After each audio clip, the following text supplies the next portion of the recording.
रहे हैं और कहा संसार असार है, कौन बेटा कौन परिवार कौन धन, संसार में कोई किसी का नहीं है, संसार में सुख भी नहीं है।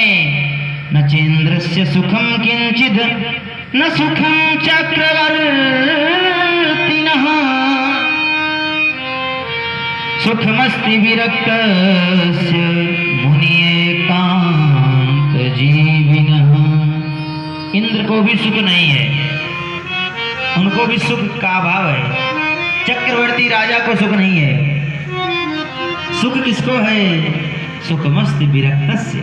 विरक्त माने सन्यासी नहीं, जो अपने रक्त के संबंध में ही माया मोह में फंसा है, वह विरक्त नहीं है। जो सब में अपने ही पुत्र को देख रहा है, अपनी बहन को देख रहा है, अपने माता पिता को ही देख रहा है, सबके साथ वही व्यवहार करे जो अपने माता के साथ करे। अपने माता पिता हैं तो सीट दे दिए, बस में जा रहे हैं और कोई बुजुर्ग गिरा जा रहा है, बार बार अकड़ के बैठे हो सीट पे, जवान हो, देख रहे हो गिरा जा रहा है। अगर तुम्हारे पिता होते तो तुम देख पाते। यही मोह रूपी सेवा है, यही कपट रूपी सेवा है। कोई स्त्री गर्भवती है, कड़ी है, तुम्हारी बहन होती तो तुम्हारा कलेजा फट जाता, धक्का खाती तो। किसी और की बहन है, तुमसे क्या लेना है? भगवान सब कुछ देख रहे हैं प्यारे, इसीलिए ये भाव हमको रखना चाहिए। पंडित जी ने कहा सुख कहीं पर नहीं है, जो एकांत में रहता है, जो विरक्त है, माने सबके सेवा करो लेकिन आसक्त ना हो किसी में। इस प्रकार से शास्त्र भी कहते हैं। एक सुंदर कवि ने भी कहा, राजा कहे महाराजा सुखी, महाराजा कहे सुख इंद्र को भारी, इंद्र कहे ब्रह्मा को सुख है, ब्रह्मा कहे सुखी त्रिपुरारी, तुलसीदास विचार कहे हरि भजन बिना सब लोग दुखारी। भगवान की कथा के बिना सब दुखिया हैं। बोले भागवत भगवान की जय। पुत्र ने कहा कि पिताजी, संसार में मोह और अज्ञानता का डेरा है, इसीलिए इस अंधकार रूपी कुएं से निकलिए। ये मोह रूपी कुआं है, इसी में सब गिरे हैं, आप निकल जाइए दादा। पर पाजा सब मोह माया में डूब गए। गोकर्ण जी ने कहा बेटा ये तो कहना सरल है, करना कठिन है। जंगल जाना सरल है, लेकिन जंगल में जाने के बाद मन चित्त तो यही रह जाता है, तो जाने से क्या फायदा। 2 श्लोक में गोकर्ण गीता संत लोग कहते हैं इसे। गोकर्ण जी ने पिता को ज्ञान दिया। 2 श्लोक को जो समझ ले 18,000 श्लोक का मर्म उसको ज्ञात हो जाएगा इसी 2 श्लोक में ही। गोकर्ण जी कहते हैं, देहस्ति मांसिरुधीरे भीमतिं त्यजतुं, जाया सुतादिषु सदा ममता विमुञ्च, पश्यानिशं जगदिदं क्षणभङ्गनिष्ठं, वैराग्य राग रसिको भवभक्ति निष्ठ, वैराग्य राग रसिको भवभक्ति निष्ठ। देह से मोह छोड़ो। अरे बड़ा सुंदर, लोग कहते हैं क्या तोते जैसी नाक है, कान तो हाथी के जैसे हैं, हिरण के जैसे आंख है, लेकिन आंखों में हर जगह मलमूत्र, शरीर भरा हुआ है, मांस रुधिर मज्जा सब शरीर में भरी है, नरक का द्वार है, इसी से लोग स्नेह करते हैं। तो प्यारे, ये शरीर हाड़ मांस कफ से भरा हुआ है, दुर्गंध से भरा हुआ है। केवल पेंटिंग अच्छी है, थोड़ा सा चेकिंग करोगे अंदर से सब गड़बड़ है। इसीलिए बेटा बेटी पत्नी का भी यही शरीर है, इससे मोह मत करो, इसकी ममता छोड़ दो। शरीर हाड़ मांस की पेटी है। एक संत कहते थे, हाड़ मांस की पेटी चाम में लपेटी, कोई बना बेटा और कोई बनी बेटी। हाड़ मांस का शरीर पुतला है, ऊपर से पेंटिंग बढ़िया हो गई है, इसीलिए ऐसे लग रहा है। तो कहा पश्चानिसम जगदिदम क्षणभंग निष्ठम, देखो संसार क्षणभंगुर है। 25-30 साल के लड़कों को हार्ट अटैक आ जा रहा है, हम तो बराबर सुनते रहते हैं। 15 साल की लड़की को अटैक आ गया, डॉक्टर ने देखा तो उसके पेट के अंदर से बहुत पिज्जा और चाउमीन निकली, कोलेस्ट्रॉल बढ़ा, जिससे उसे अटैक आ गया। संभालिए अपने बच्चों को, जो दूध दही घी मक्खन खाते थे तब वीर बनते थे, आज ये गलत खान पान करके माता पिता के सामने दुख को प्रकट कर रहे हैं प्यारे। तो संसार क्षणभंगुर है, वैराग्य के रसिक हो जाओ, भक्तिनिष्ठ बन जाओ। पिताजी से कह रहे हैं क्षणभंगुर जीवन की कलिका, कल प्रात को जान खिली न खिली, मलयाचल की सुचि शीतल मंद, सुगंध समीर चली न चली, कलिकाल कुठार लिए फिरता, तन नम्र पे चोट झिली न झिली, रटले हरि नाम अरे रसना, फिर अंत समय में हिली न हिली। माताजी अभी भजन कर लीजिए, जवानी है, भजन करो मस्त जवानी में, बुढ़ापा किसने देखा है। अगर बूढ़ापन आ जाएगा तो तीर्थ नहीं कर पाओगे, पैर नहीं काम करेगा, आँख की रोशनी कम हो जाएगी, मंदिरों नहीं दिखेगा, मूर्ति की बात जाने दो, दांत टूट जाएंगे तो कहोगे राम, तो निकलेगा आम, सब हंस पड़ेंगे। इसीलिए समय रहते कर लो धर्म। कहा कि बेटा जंगल में जाना सरल है, बैरागी बनना सरल है, लेकिन मन तो यहीं रहेगा। कहा मन भी चला जाएगा पिताजी।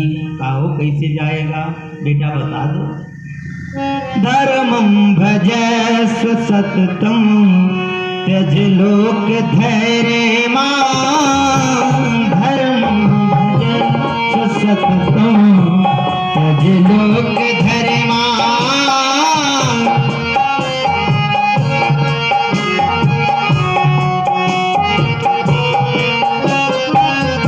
सततं निरक्षणं निरंतरं प्रतिक्षणं, एक एक श्वास पर भगवान का भजन करो।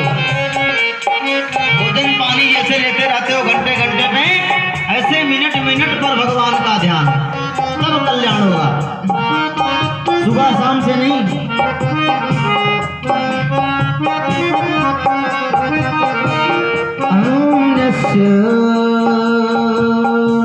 धर्मं भजस्व सततं त्यज लोक धर्मा, सेवस्व साधु पुरुषा जहि काम तृष्णा।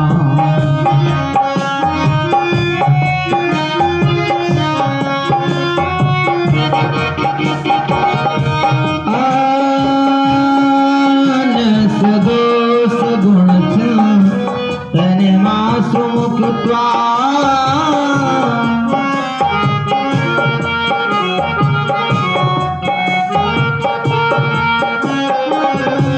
सेवा कथा रसम हो, सेवा कथा रसम हो, नितराम पिबतम, भजस्व सततं त्यज लोक धर्मा, धर्मं भज त्यज लोक धर्मा। दुनियादारी वाला भजन जब खत्म हो तब तो भगवान में लगे। यहाँ दुनियादारी खत्म ही नहीं होने वाली है। 10, 11, 12 बजे तक भी लोग जग रहे हैं, रात न हो तो सोए ही ना कोई। तो संसार में लोग डूब चुके हैं, भगवान के लिए समय नहीं है। सेवो साधु पुरुषान, माता पिता की सेवा कर ही नहीं रहे हैं, साधु संत गुरु की कहाँ करेंगे। काम तृष्णा को त्याग करके सेवा करो, किसी के अंदर दोष नहीं देखना चाहिए। आप लोग ये भागवत जी की तरफ से निवेदन है, दोष और गुण सब में है, अपना दोष देखिए, अपने भी अंदर है, दूसरे के देखने से क्या फायदा।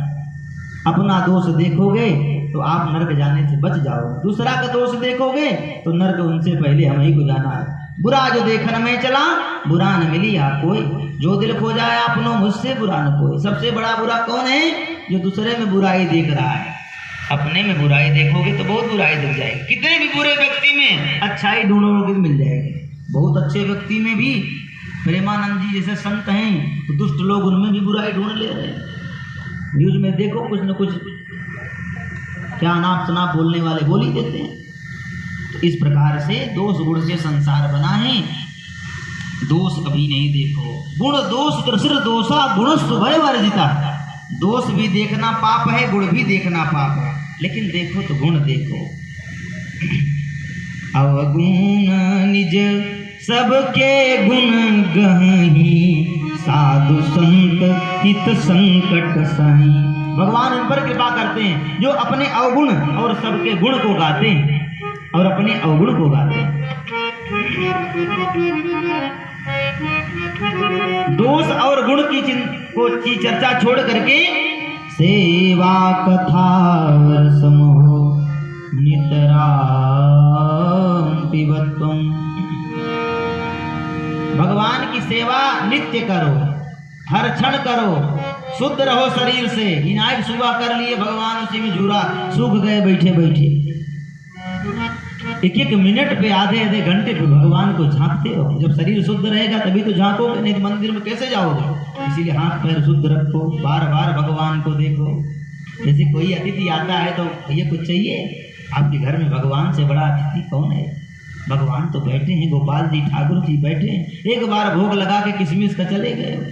लहसुन प्याज घर में बन रहा है, भोजन तो कभी उनको नसीब होता नहीं। बिरलों के घर में भोजन मिलता है।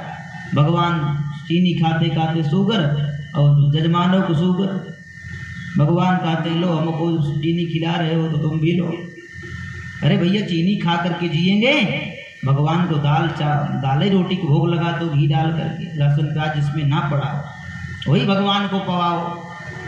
उनका ध्यान दो, ये भक्ति है। पत्थर की मूर्ति है, अरे हमारे घर में पीतल की मूर्ति है, बहुत बड़ा पाप लगेगा। कभी भगवान को पीतल की मूर्ति मत कहना। अरे उनके यहाँ सोने की मूर्ति है भगवान की, भगवान को सोने की मूर्ति भी मत कहिए, क्योंकि भगवान भगवान है। चाहे मिट्टी की मूर्ति हो, चाहे सोने की हो, चाहे लकड़ी की हो, जो ऐसा कहता है वह नरकगामी होता है। भगवान भगवान है। बोलिए आनंद कंद भगवान की जय। इस प्रकार से बेटे ने समझाया तो पिताजी के समझ में आ गया और वन में चले गए। भागवत के 10वें स्कंद का पाठ करने लगे। पिताजी के जाने के बाद धुंधकारी और फ्री हो गया। अब डर लाज उसकी तो है नहीं। आया एक तो भाई पंडित ही हैं, भजन ही कर रहे थे। अपनी माता को डरा धमका करके बोला, जो सारा धन है कहाँ छिपा के रखी हो, जल्दी से दो, नहीं तो ये जलती हुई अग्नि तुम्हारे मुख में भर करके तुम्हें मार डालूंगा। वो घबरा गई, बोली जो कहता है वही करता है। डर के मारे बेचारी घर में घुस गए। धुंधकारी रात में आया, बोला मैं आ गया। कूपे पाता पितौ रात्रौ तेन सा निधनं गता। बेचारी बच्चा पैदा करने में डर गई थी, मरने से बहुत डरती थी। बच्चा पैदा होगा तो बहुत दर्द होगा, इसलिए तो बच्चे को नहीं जन्म दिया, बहन का लड़का ले लिया। जब बेटे ने कहा आग मुख में भरूंगा तो डर के मारे पीछे के गेट से निकल करके एक कुएं के पास गई। कुएं में ठंडा पानी था, कहा इसमें आराम से मर जाऊंगी, आग से जलाएगा तो बहुत कष्ट होगा।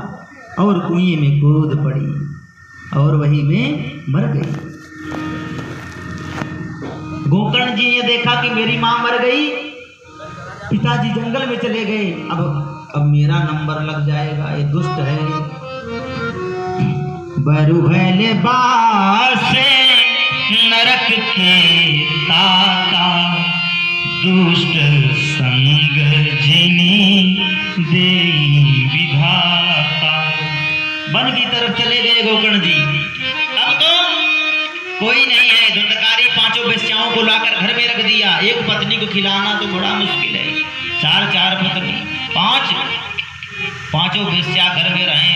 16 श्रृंगार करती, बड़ा खर्चा बैठता था। एक क्षण बैठने न पाए, रात दिन चोरी करे तब भी नाटे। एक दिन राजा के दरबार में लंबा हाथ मार दिया, गाड़ी भर कर सोना चांदी लाया तो वेश्याओं की आंख चमक गई, हरी राम राम, तो बहुत लूट लिया। अभी तो जांच होगी तो राजा पकड़ेगा, धन भी जाएगा, हम भी जेल में जाएंगे। तब कुछ 5 वेश्याओं ने जो है धुंधकारी के पास आई और एक पैर पर बैठ गई, 2 हाथ दबा ली, एक पेट को दबा ली, एक सिर दबा ली, एक ने गला दबाया।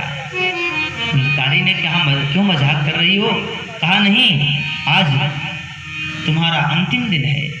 अरे कहा हमने तुम्हारे लिए कितना धन भर दिया, घर में 7 जन्म खाओगी तो नहीं खत्म होगा। कहा कभी नहीं। अब वेश्याओं ने जब प्राण लेना प्रारंभ किया तो मर ही नहीं रहा था, खूब दबा दबा के मार रही है गला, ना मरा तो मुख खोल कर मुख में जलते हुए कोयले के टुकड़े को भर दिया। तप्तांगार समूहास्य तन्मुखे ही विचिक्षिपुः अग्निज्वालाति दुखेन व्याकुलो निधनंगता। सूत जी कहते हैं, हे ऋषियों, इस संसार में कोई किसी का नहीं। 5 को इतना सुख दिया, राजा जैसे रानियों को जैसे सुख मिलता है, चोरी करके बेचारा, लेकिन 5 ने गला दबाकर बड़ी दुर्गति से उसकी मृत्यु कर दी। धुंधकारी मर गया तड़प कर। दुष्ट स्त्री पुरुषों का विश्वास नहीं करना चाहिए, जो सज्जन हैं उन पर ही विश्वास करने योग्य है। स्त्रीणाम नैव विश्वासं दुष्टानां कार्ये बुधः विश्वासो यः स्थितो मूढ़ः सदुःखे परिभूयते।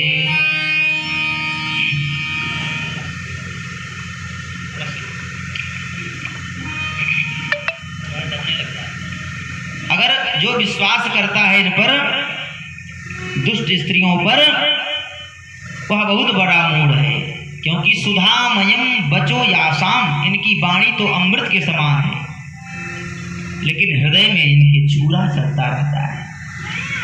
हृदयम क्षुरधाराभम, इनका प्रिया को नाम योषितिम, ऐसी स्त्रियों का संसार में कौन है? कहा तुम्हारे जैसे तुम्हारे सैकड़ों पति रहे हैं, मेरा कोई पति नहीं है, मैं किसी की पत्नी नहीं हूँ। जहाँ धन है वही मेरा पति है। आज सारा धन लेकर के अपने पति को मार डाली और आंगन में ही उसको दफना दिया, गड्ढा खन करके धुंधकारी को। पड़ोसन ने कहा, अरे बहन तुम्हारे पति जी आज परदेश चले गए हैं, खर्चा ज्यादा बढ़ गया था कमाने, बका दिया और 2-3 रात्रि बीती के सारा माल मत्ता लेके